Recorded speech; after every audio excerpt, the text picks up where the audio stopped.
বৃষ্টির দিন একটা কবিতা। শহরে বর্ষা, কাজল মুখোপাধ্যায়। সকাল থেকেই মেঘ শহরের উপর নত হয়ে আছে, যেন বহুদিনের ক্লান্ত একটা পাখি কংক্রিটের কাঁধে আশ্রয় খুঁজেছে। বৃষ্টিতে অ্যাসফল্টের কালো শরীর থেকে উঠে আসে এক অচেনা গন্ধ। মনে হয় এই শহরেরও কোথাও কোথাও এখনও মাটি বেঁচে আছে। ফুটপাতের পাশে কৃষ্ণচূড়া তার সমস্ত লাল ভুলে জল মেখে দাঁড়িয়ে থাকে। পাতার ডগা থেকে ঝরে পড়া ফোঁটাগুলো কোনো শব্দ নয়, দীর্ঘ অপেক্ষার অনুবাদ।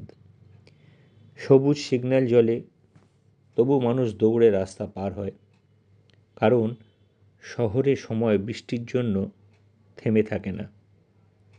অটোর চাকা জল ছিটিয়ে চলে যায়, ভিজে ওঠে পথচারীর পোশাক, আর তার মুখে ফুটে ওঠে এক মুহূর্তের বিরক্তি, তারপর আবার নিজের কাজে ফিরে যাওয়া। দূরের বহুতলের জানালায় একটা শিশু হাতে রেখে মুখটা দেখে কিভাবে বৃষ্টি আকাশকে ছোট ছোট কাঁচের টুকরোয় ভেঙে দেয়।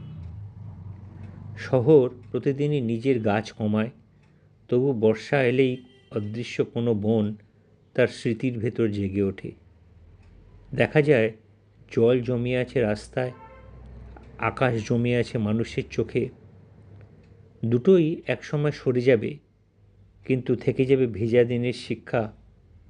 প্রকৃতি কখনো শহরের বাইরে থাকে না, সে অপেক্ষা করে এক ফোঁটা বৃষ্টির, যাতে কংক্রিটের বুকেও আবার জন্ম নিতে পারে এক চিলতে সবুজ।